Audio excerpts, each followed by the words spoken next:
Saya baca-baca, Pram juga suka membakar sampah. Bapak suka memulung sampah, kenikmatan sendiri. Pram itu bakar sampah adalah untuk mencari inspirasi. Gorky, pernah dengar?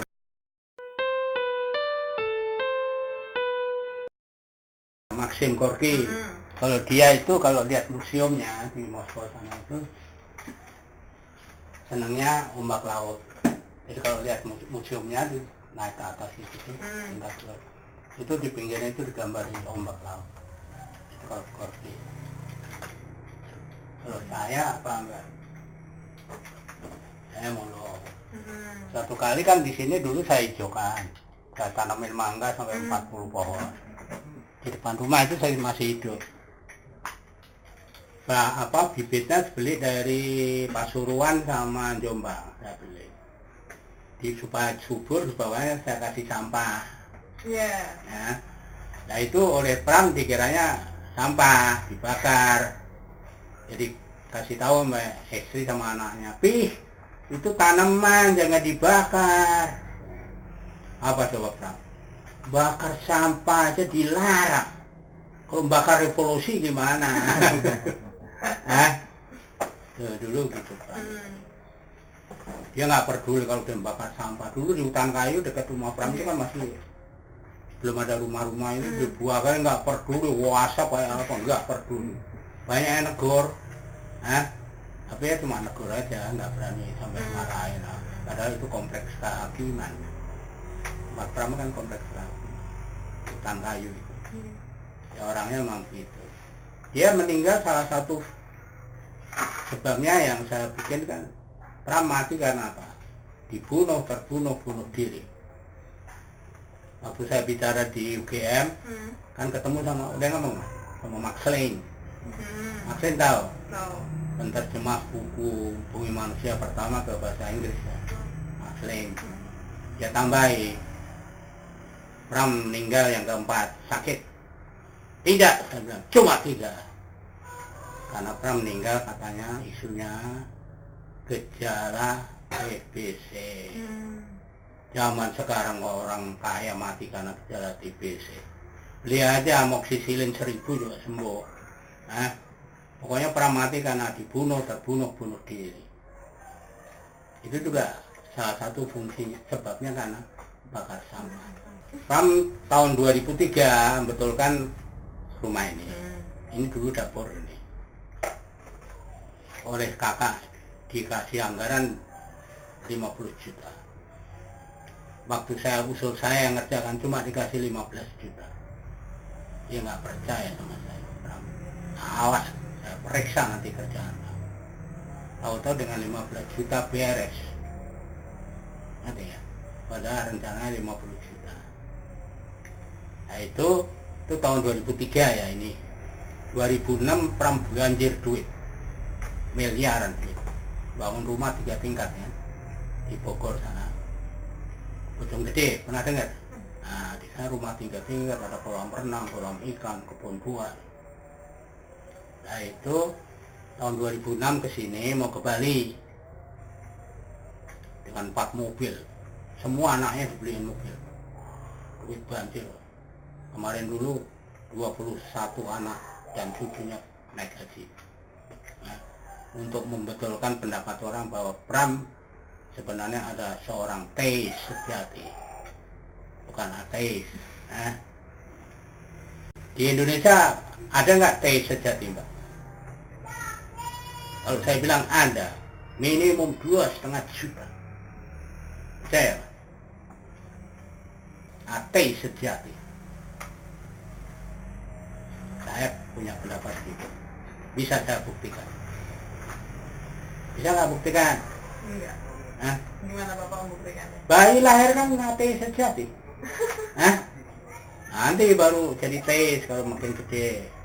Minimum 2,5 juta bayi yang lahir di Indonesia. Ya nggak? Nah itu. Dan kalau orang nanti jadi ateis itu bukan tidak percaya sama Tuhan, tapi mencari Tuhan. Belum ketemu. Orang Rusia bilang ateis, salah. Mereka sangat teis. Baru bilang terima kasih. Bahasa Rusia itu spasiba. Nulisnya spasibo.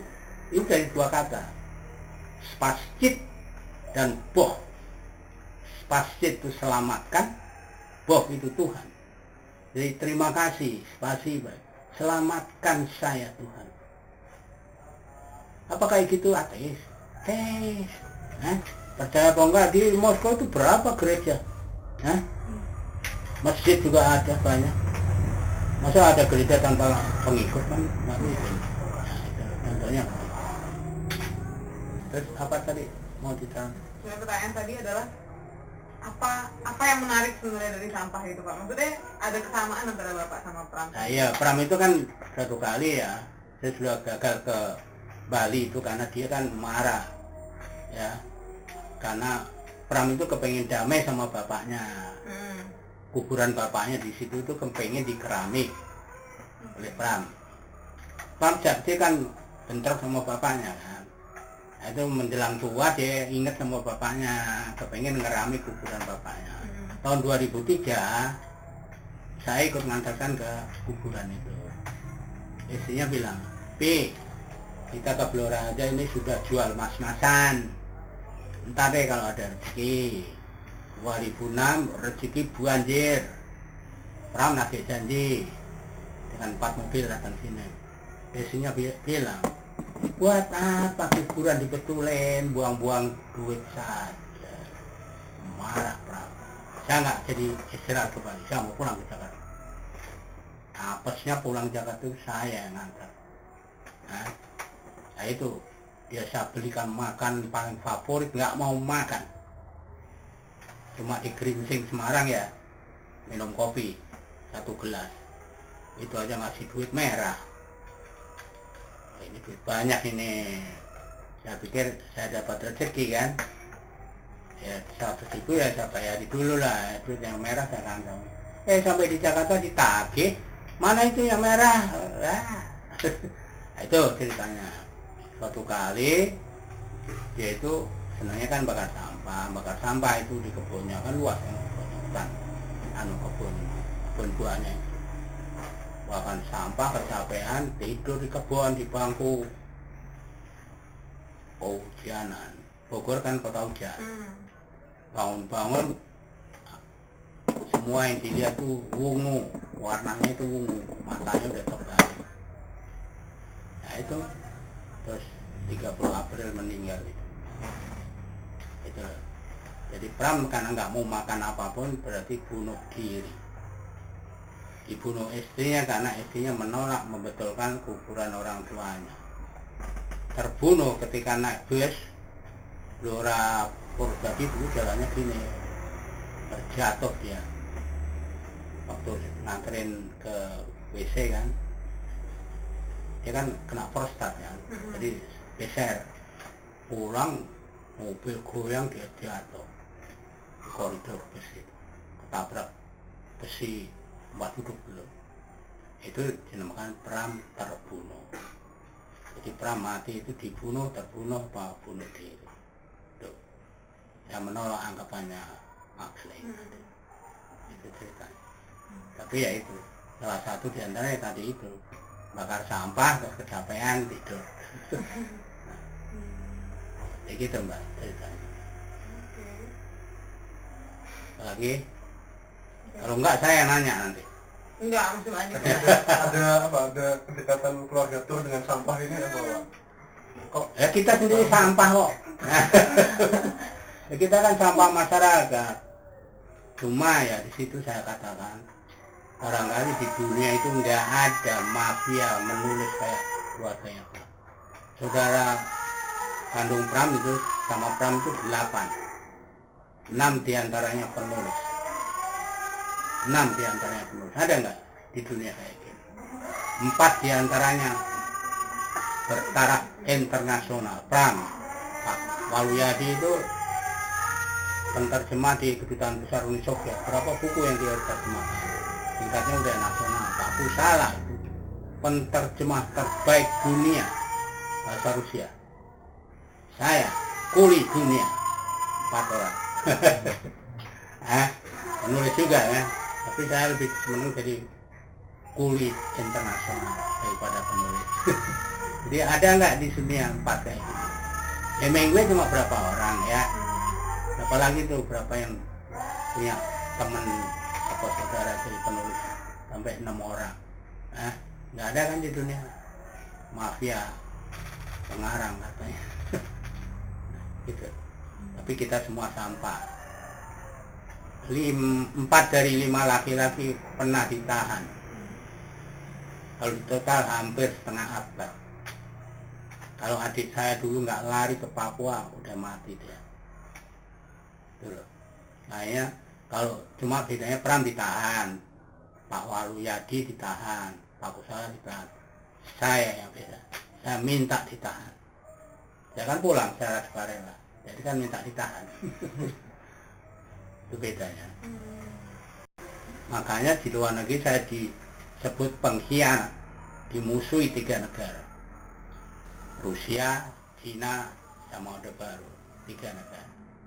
Pulang saya dianggap sebagai pengkhianat. Saya bilang sama Pak Kusala, saya disebut pengkhianat sama teman-teman yang nggak mau pulang itu loh. Kan banyak kan ke negeri Belanda, Jerman, Perancis. Tinggal sudut pandang mana jalan. Kalau kenyataannya saya pulang ke Indonesia, pengkhianat. Sekarang kita ambil contoh misalnya Dodecker, Multatuli. Buat orang Belanda pengkhianat. Buat orang Indonesia pahlawan. Ya kan? Jadi tinggal dari mana Anda memandang. Jangan dari segi satu jurusan, tapi harus dari berbagai jurusan. Antara pengkhianat dan pejuang cuma selangkah beda. Ya kan? Kayak Napoleon bilang tuh, pasukan agungnya 1,5 juta habis, tinggal 7 orang kembali ke Perancis. Makanya dia bilang antara Jaya Nista cuma selangkah beda. Nggak jauh dari Moskow ada kuburan kira-kira 5 km persegi. Itu isinya cuma kuburan. Orang-orang Perancis itu kan kaya-kaya, dibikin itu tiap kuburan itu kayak kekayaan mereka di situ. Bangunannya, model-model. Itu kayak gitu tuh. Saya pernah lihat itu. Nah, di dekat situ ada gereja tua, ada kali yang dulu disebut Sungai Darah. Disitulah Leo Tolstoy menulis bukunya War and Peace, Perang dan Damai. Bentar lagi mau terbit itu. Aku salah yang terjemahkan. Itu 3 bahasa itu, Rusia, Jerman, Perancis. Jadi kalau Anda nggak ngerti Perancis, nggak ngerti. Dulu waktu menerjemahkan Musashi, tahu Mas? Samurai Jepang itu diambil dari bahasa Inggris. 1 lembar dibayar 400 rupiah. Aku salah. Perang dan Damai berapa Mbak? 1 lembar 250.000 sekarang. Padahal kira-kira 2.500 halaman. Sayang. Belum terbit. Mati Pak Kusala. Cegukan. Pilek, ketularan cucunya, baru dibawa ke rumah sakit, naik becak, mati. Tragis ya. Tapi saya terharu ketika dikubur. Pak Pram waktu dikubur banyak bunganya itu kan, termasuk dari Mega, Epi Salma, atau Epi Salma. Itu kan pengagum berat Pram. Tapi yang Pak Kusala bukan gitu aja Mbak, telah wafat putra bangsa. Pak Pram nggak ada itu turut berduka cita gitu aja. Karena ternyata tokoh-tokoh Depok itu, tokoh-tokoh PDIP itu muridnya Pak Kusala semua. Makanya dia nggak putra bangsa. Waktu meninggal, mobil kan masuk gang kecil, di rumahnya kan di gang kecil, meraung-raung, orang kira ada kebakaran tuh. Waktu Pak Kusala meninggal, mobilnya itu mobil PDIP, mobil ambulans itu yang meraung-raung, dikira ada apa gitu. Jadi nasibnya begitu. Bapak saya waktu meninggal kira-kira 5 km yang ngirim, 5 km. Mertua saya yang anggota PKI Jawa Barat, setengah kilometer mobil. Nah, Pak Prawit, adiknya Pram kemarin meninggal, 8 orang yang ini. Barangkali nanti kalau saya mati, saya lompat sendirian ke kuburan. Karena dimusuhi. Nah, kemarin saya udah bicara pameran 1 juta buku indie di Semarang, Surabaya, Malang saya bicara, di Jogja. Ya waktu di Semarang ketemu sama Muhyiddin, tahu ya? Muhyiddin M. Dahlan. Tuhan maafkan saya jadi pelacur atau apa itu bukunya? Izinkan saya jadi pelacur ya. Saya suruh bicara pertama itu. Pram sudah dapat Nobel. Saya bilang, belum. Orang yang nonton kan teriak, belum. Sudah, saya saksinya. Nobel itu apa? Nobel tahu nggak? Ada Nobel. Yang di Belanda. Nah itu tahu. Udah baca di mana Mbak itu? Oh banyak Pak. Kok nyuri Anda ya? Kok nyuri? Nah apa? Apanya? Saya malah bilang, saya 2,5 kali. Belanda, Belarusia, sama Belgia. Cuma yang Belgia gagal karena saya nggak menguasai bahasa Prancis. Ya kalau cuma kepala Prancis saya kan bisa. Ya. Jadi hebatnya kan di situ. Kalau Pram dapat Nobel Belanda. Saya 2,5. Apa lagi ya? Saya cari-cari juga kan di Google pakai keyword nama Bapak Suslotur. Terus saya dapat di YouTube di video soal Pram yang dapat Nobel, yang itu ya karyanya yang diajukan tuh Bumi Manusia gitu kan Pak. Dulu yang pertama kali ditanya itu saya anggota Amnesty kan waktu itu. Saya usulkan buku yang terbaik saya baca sejak 62 adalah Keluarga Gerilya. Belakangan dengan terbitnya Bumi Manusia yang diusulkan. Sudah 6 atau 7 kali itu, tapi gagal. Pram sudah diundang ke Stockholm, ini ceritanya. Semua orang sudah mendukung, terutama dari Jepang itu, mendukung dapat Nobel. Waktu itu Rendra tahu ada di Irlandia sama Swedia kan dekat. Di sana dia diinterview sama mungkin ya wartawan setempat. Pram itu siapa? Katanya, isunya ya, Rendra mengatakan Pram adalah seorang tokoh pemberangus kreativitas seniman lain di Indonesia. Nah itu ketika Pram sudah diundang ini Mas ke Stockholm. Orang kira dapat hadiah, memang dapat hadiah dari Stockholm, tapi hadiah lokal. Itu bukan Nobel, Alfred Nobel, bukan lokal. Nah itu ceritanya. Ini gara-gara ya seperti juga peristiwa bentrok antara Manifest dengan Lekra kan begitu. Kalau polemik ya polemik, jangan bilang dengan granat loh. Kantornya Pram itu di granat. Nah, yang lucu itu Taufik Ismail, itu sahabat saya Mas. Dia mengatakan gara-gara Lekra saya batal berangkat ke Amerika untuk mendapat gelar master. Apa bisa mahasiswa belum lulus S1 bisa dapat gelar master di Amerika? Ketika saya hitung, kadang-kadang dia pakai lahir tahun 35, kadang-kadang 37, sesuai dengan kepentingannya lah. Nah kalau dia lulus tahun 66 jadi S1, berapa umurnya? Kalau 66, udah baru sudah 31. Apa pintar itu? 31 baru lulus S1. Kok ngakunya mau ke Amerika batal gara-gara Lekra? Coba mah, itu kan adu domba. Apalagi kemarin dia yang bikin pernyataan, Aidit ditangkap dan ditembak mati di Jogja. Gimana? Ya salah, tapi itu memang pancingan orang yang menjawab PKI. Saya tahu persis. IT disembunyikan di Solo, di Sambeng. Sambeng tahu ya? Di Solo ada daerah Sambeng. Saya tahu persis karena di situ saya punya pacar. Jadi mana-mana itu saya punya pengalaman. Yang menyembunyikan siapa? Mertua saya.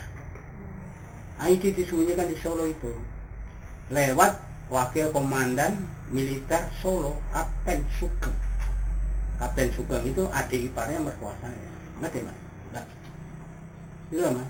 Dibayar itu Kapten Sugeng. Nah Kapten Sugeng itu militer murni, patuh sama atasan. Dia cerita sama atasannya, Kolonel Yasir Hadi Broto yang kemudian jadi gubernur Lampung. Saya dapat tugas menyembunyikan ID.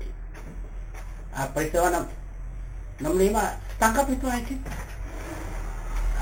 Kapten Sugeng naik pangkat dong jadi mayor. Benar apa enggak? Sebagai penghargaan. Benar apa enggak mas? Nangkep ID itu kan jasa besar. Pangkatnya naik. Salah. Bukan naik pangkat ya, ditangkap juga berarti kamu komunis. Menyembunyikan ID kok. Penjara di Ambarawa. Hebat bareng saya 78. Kemudian jadi apa? Ngoper koran. Rumahnya tahu Banu Ampu mas? Daerah Banu Ampu. Sarkem ke kiri. Nanti ada rel lori itu pinggir Kali Coge. Di sana itu deh. Kapten Sugeng. Dulu masih hidup nggak tahu sekarang. Anaknya cacat. Karena dapat duitnya banyak kalau nakal dia. Yang satu pecah bibirnya, yang satunya lumpuh kakinya. Saya kenal baik. Nanti dikiranya bohong lagi. Saya tahu persis kok. Jadi si Taufiq Ismail itu bikin isu ID ditangkapnya dan dibunuh di Jogja. Enggak benar, ditangkap di Solo, ditembak di Boyolali. Tangan kakinya di rantai terus didorong dari truk terus ditembak mati. Itu ceritanya. Lahir pada 17 Februari 1937, Susilo adalah salah satu adik Pram yang sukses di bidang akademik.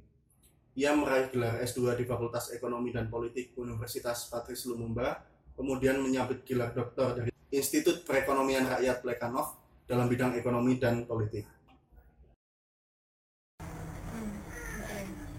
Oke.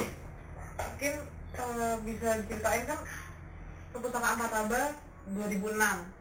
Nah itu pas Pram meninggal terus saya di Jakarta itu. Di sini Pak. Itu mungkin bisa dijelasin kenapa dibangun, kenapa diadakan. Terus Ya sebelum saya di sini di Bekasi saya juga sudah punya pos, tapi nggak umum gitu ya, banyak tetangga yang mampirlah baca. Satu kali ada tetangga pinjem bukunya Pram Subo, bukunya Subo.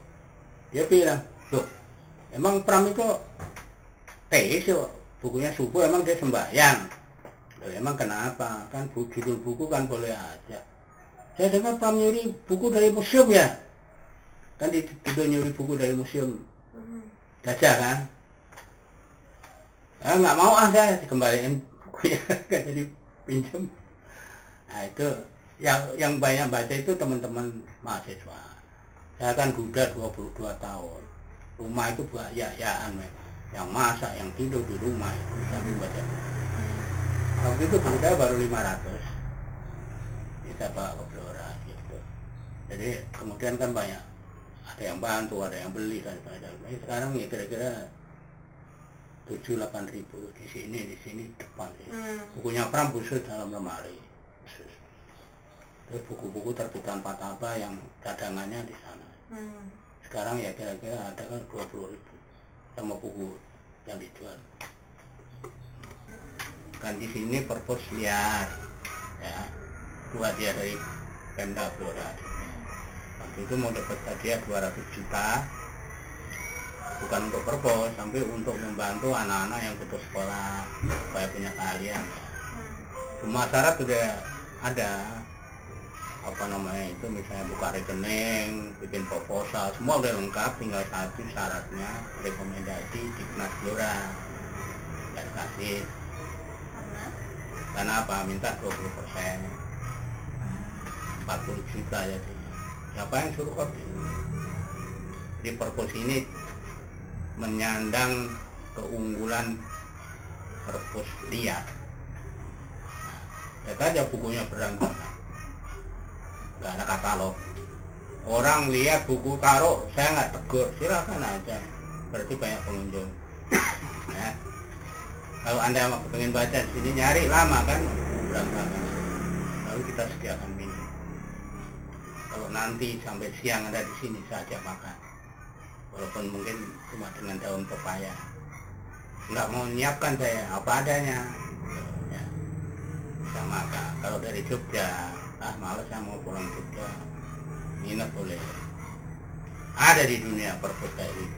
Satu-satunya. Ya. Dari liar menjadi keunggulan. Sudah 4 benua yang datang. Itu tadinya saya kasih judul Pataba itu Pramudya Anak Blora. Terus waktu itu ada ketegangan antara minoritas Tionghoa dengan Indonesia kan. Terus anak Blora asli kok kelihatannya saya jadi orang rasialis ya. Terus saya ambil dari bukunya Pram, Anak Semua Bangsa. Sekarang yang datang udah 4 benua Mbak, kecuali Afrika yang belum. Ini dari UGM yang kedua nih ya. Nah, ya kalau anak-anak Blora gak datang sini ya bukan salah kita.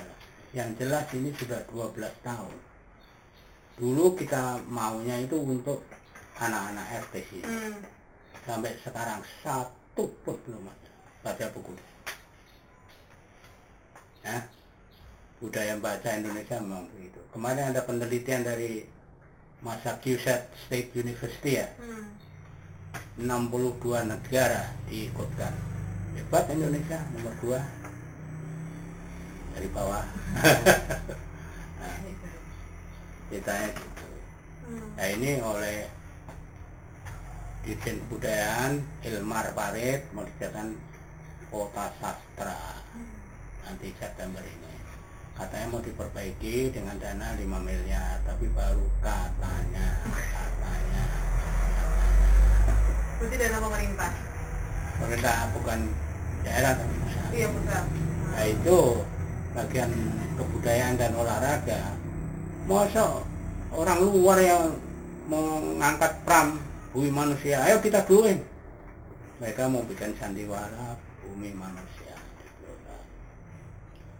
Yang disuruh itu guru SMA 1 Bu Nancy namanya.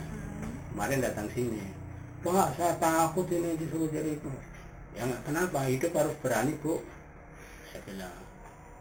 Udah baca bukunya belum? Belum. Punya bukunya, Pak? Enggak. Terus gimana? Ini saya kasih buku. Pelajari, kalau perlu nanti konsultasi sama saya. Tapi mau dibikin teater aja, bukan. Kalau sana kan film. Berarti mulai bulan ini? Akhir, ya mungkin dalam bulan-bulan ini kan Blora mau jadikan kota sastra. Ya bulan ini. Nah, selesainya pembangunan katanya sampai anggaran tahun ini. Desember lah. Tapi baru beritanya. Katanya ya Pak. Bulan ini katanya mau meletakkan batu pertamanya. Di mana saya juga nggak tahu. Silakan, ini nanti dibongkar Mbak. Hutan itu dibuat nanti semua. Itu kan hutan jati kan. Jadi saya yang nanam dulu. Dibabat mau dibersihkan. Jadi kayak taman kanak-kanak atau apa kayak taman gitu. Mau ditambah bangunan joglo 2. Katanya. Nah, gitu. Tapi Bapak nggak apa-apa kan dengan itu? Nggak apa-apa, silakan aja. Cuma jangan nyuruh saya pegang uang itu. Pegang sendiri. Kamu markup, kamu apain silakan. Saya nggak mau terlibat masalah uang. Nah, pengelola tetap dari sini berarti Pak ya? Tetap Bapak dan keluarga yang mengelola? Enggak. Yayasannya itu tetap milik kami. Pengelolaannya ya mereka dong. Oh, Pak. Ya, misalnya listrik kan lebih tambah. Itu kita nggak mau nanggung. Kita ini cukup dengan 450 watt kok. Sebulan paling 25.000. Kalau ini nanti kan di atas 1,2 mungkin minimum itu kilowatt. Iya. Bukan mahal. 900 saya sekarang 400.000, 200.000 ya. 900. Eh? Kalau 900 watt. Ya. 200 minimum. Kita cukup 25.000 itu udah mahal. Hemat kita udah biar. Kalau malam gelap gulita ini, Mbak. Bukan karena apa, ya memang sudah tradisinya begitu. Hidup selalu ingat pada zaman susah. Ya. Bukan karena mau hemat, bukan, ya memang sudah jadi tradisi. Kalau Papa Bappresnya sendiri, penerbitannya? Nah, tadinya hanya bikin apa, kecil-kecilan gitu, sini itu. Oh, din ya. Nah, terus kemudian anak saya kan cuma tamatan Muhammadiyah, STM, Artikler. Lulus SMP 5 ini tempat mbaknya kan dulu. Itu sekolah IPO dulu punya mbak saya, mbaknya dia. Juara nomor 2. Masuk Muhammadiyah juara 1. Terus dengan 20 orang temannya diterima kerja outsourcing di Astra. Semua temannya dikeluarin, dia jadi karyawan tetap. Gajinya 20 juta. Gak suka. Ya nggak mau jadi budak. Kan kuliah kan budak kan? Iya. Ya kepengen jadi budak diri saya sendiri. Keluar dari kantor nggak minta izin, lari dia. Dari Jakarta naik Satria itu motor. Pak, tunggu saya di Simpang 5 Semarang. Iya, saya sama istri saya ke Semarang naik motor itu Garuda. Tahu-tahu dia tembus sampai ke Demak, baru tahu udah sampai Demak. Balik lagi dari sana terus ke Jogja. Dia kan anak kesayangan mbahnya. Terus baru pulang ke Blora. Terus dia yang memperbaiki manajemen ini. Apa-apa dia biayai dengan duitnya. Tahun 2015. Setahun 7 buku minimum yang diterbitkan. Itu targetnya. Hah? Itu targetnya. Ya. Dan banyak orang yang teman-teman itu kan banyak menyerahkan naskah. Saya yang periksa, saya terbitkan. Dari Tuban, dari Rembang, dari banyak. Sudah berapa buku Pak yang diterbitkan? Ya kalau dari 15 ya, kalau 10 ya ada 30-an. Ini lihat aja. Gitu. Itu rata-rata kalau itu rata-rata tulisannya apa Pak? Macam-macam. Ya, Beraneka puisi, ragam. yang novel, yang pengalaman semua ada. Sejarah Islam apa semua ada. Berarti nanti pasti akan kalau mau menerbitkan. Kalau Anda punya naskah bawa sini, Pane piro gitu. Itu boleh nanti pakai MOU kan. Nyetak berapa, dindi atau apa, Anda minta royalti apa, Anda bayar kami biayanya atau kalau mau jujur ya Anda sendiri kontak sama percetakannya atas nama kita gitu. Nanti Anda beri kami taruhlah 10 buku untuk propaganda, untuk bukti bahwa Anda menerbitkan di sini gitu. Silakan. Kalau punya naskah silakan. Saya memang sebelum diterbitkan memang pasti Bapak yang baca. Ya saya yang baca, saya koreksi, kasih komentar.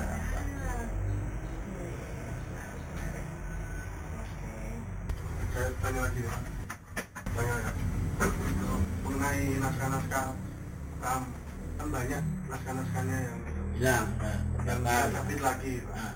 Yang sudah pernah terbit tapi nggak pernah terbit lagi, itu kan Sekarang mulai terbitin lagi Mas, banyak terbit. banyak kan biasanya di toko-toko bajakan itu fotokopi. Ya bajakan kemarin saya beli di Blora karena saya lihat mereka lihat saya terus diturunkan harganya. Tadinya 40 jadi 30 jadi 4 itu cuma 120. Itu apa nggak ada usaha dari Pak Bapres buat gimana? Buat apa itu urusan orang kok? Hah? Kalau Pram bacalah. Hah? Kalau Pram nggak peduli itu masalah royalti apa, baca, yang penting kamu baca itu. Dan itu memberi hidup orang lain kan. Ya kalau royalti itu ya urusan lain kan gitu. Ya kalau pram dibaca diapain silakan aja. Baca lah. Nah, kalau saya bacalah dan bakarlah. Jadi nggak peduli saya masih urusan kayaknya gitu. Enggak, maksudnya saya pikir apa usaha penerbitan kembali itu biar karya-karyanya lebih mudah didapatkan orang gitu. Apa gimana? Itu kan urusan anak-anaknya pram. Boleh kita lihat koleksinya Pram? Setibanya di Indonesia, Sus ditahan sebagai tapol untuk 5,5 tahun. Setelah keluar, ia kesulitan mencari pekerjaan. Namun, ia sempat bekerja sebagai dosen di Universitas 17 Agustus 1945 Jakarta. Meski begitu, ia kembali ke Blora pada tahun 2004 untuk membangun perpustakaan. Ini dari Madura kemarin. Di mana Pak? Maduranya di mana Pak? Hah? Maduranya di mana? Bangkalan. Oh, di Bangkalan. Ini dari siapa itu? Wali Songo. Oh, ini kalau itu juga. Iya, kalau ini kayak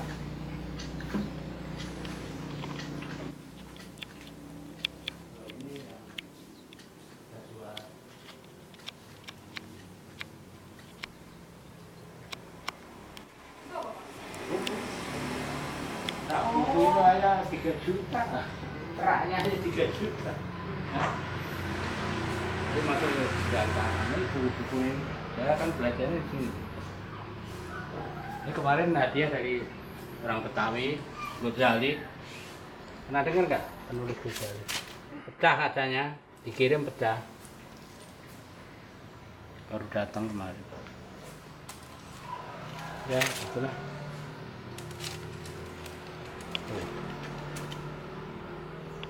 Semuanya hadiah.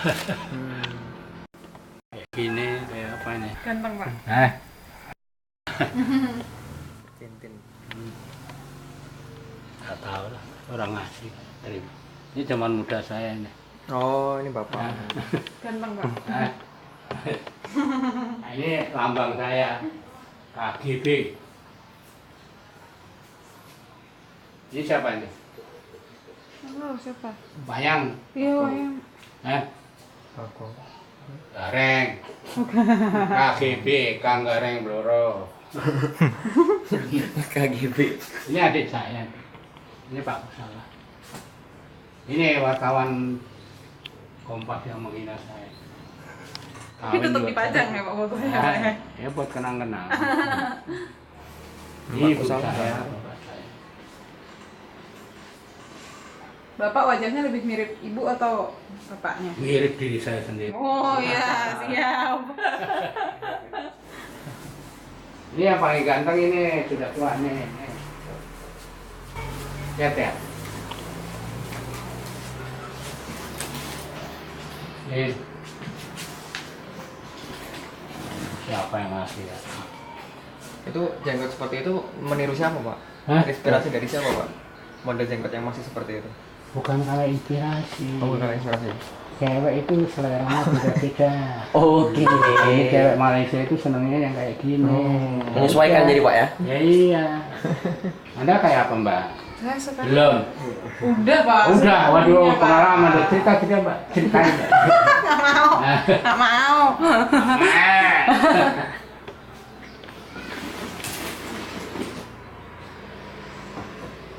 Ya itulah kira-kira ya. Tuh. 15.000 aja. Bapak kalau nulis kan tadi Bapak bilang sambil tiduran, sambil nulis di mana biasanya? Ini di sini ya. Ini undangannya nanti tanggal 14 ya. Ini saya lagi baca ini. Kita dari Blora. Saya baca kan. Paling enggak ya bisa ngomong lah nanti.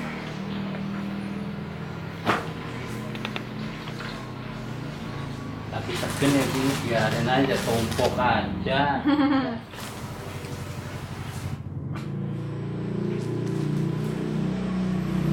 Kalau rapi ya saya biasa nggak rapi ya. Gitu.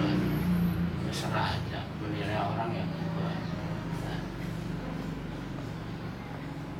Belum bisa jawab. Nah ini saya pernah tawarkan ke OHD tahu? Wee Hong Jin tahu? pengumpul koleksi terbesar Indonesia punya Udin dari Magelang. Ya. Saya tidak apa itu. Pokoknya dia tidak ada apa namanya pretensi tentang Indonesia. Nah itu makanya pernah saya tawarkan ke sana ini. Lukisan ini, lukisan orang dulu. Teori lahirnya manusia bukan dari kera tapi dari ikan. Nih, orang buangan Pulau Buru. Dia ngasih saya, teman saya itu karena dia lukis bangkrut. Satu kali saya ke sana lagi sakit, anaknya, istrinya dia sendiri. Nggak beliin obat apa makanan, saya kasih duit. Jadi dia bilang, Mas ambil dah lukisan saya satu. Nah, ambil ini. Di belakang ada tulisannya, buat Mas Susilo yang baik. Istrinya tukang jual beli lukisan. Mas, waktu di Bekasi, lukisannya Mas Gun dulu masih ada nggak? Ada tuh, 3,5 ya, standarnya 3,5. Jangan dulu, kenapa? Ya kan saya menghargai suami kamu. Ya berapa minta? 5 juta tuh. Nah, kamu beli, terus pindah ke Blora. Datang sini waktu 1000 hari perang. Mana Mas lukisannya itu? 5 ya? Jangan dong, 10. Orang yang nggak mau saya jual. Nah ini saya tawarkan Wi Hongjin 500. Dijawab ada. Ya. Ada yang ngakunya kolektor yang paling nggak ada apanya itu, nggak ada pretensi ya. Ternyata bukan orang Indonesia, kekayaan Indonesia. Namun saya aja nggak. Nah, sekarang agak rusak jatuh itu kayak nggak malah mati kalau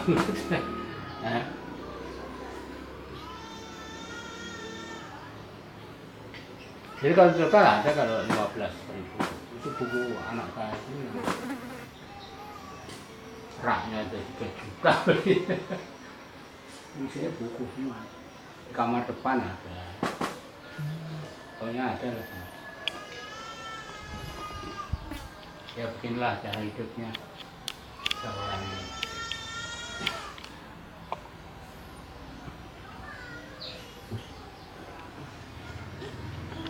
Ini kemarin nemu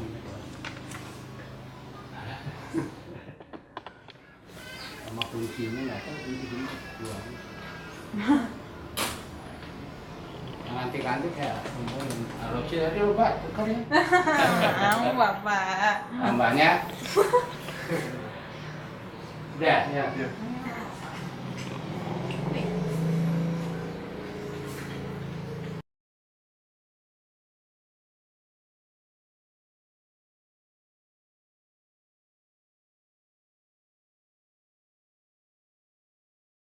Kalau ini lukisan siapa Pak ini? Datang sendiri waktu 1000 hari Pak. Ini analis ini. Interpretasi orang berarti. Kasih semua. Pacarnya Mingka, Mangke meninggal. Dia udah diinsest sama kakak tirinya. Di Robert. Tapi buat Mingka kan bukan masalah virginity-nya, masalah kesamaan laki-laki perempuan. Jadi kalau membaca Bumi Manusia itu problemnya nggak satu. Iya. Tapi si siapa namanya sutradara itu, Anung Bramantio. dia hanya mau ngambil masalah pacarannya.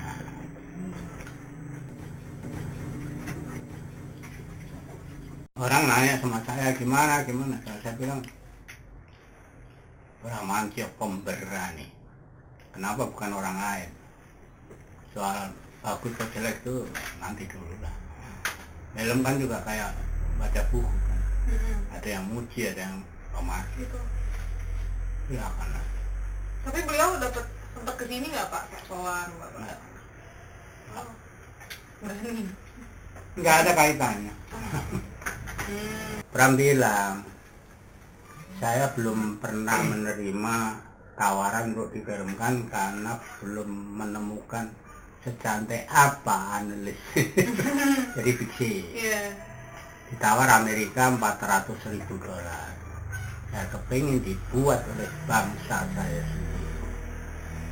Walaupun waktu itu dia masih susah. Jadi yang ditonjolkan kan di sini rasa nasionalisme. Nah, jadi masalah royalti buat Pram nggak penting, walaupun uang ya perlu kan. Nomor dua lah.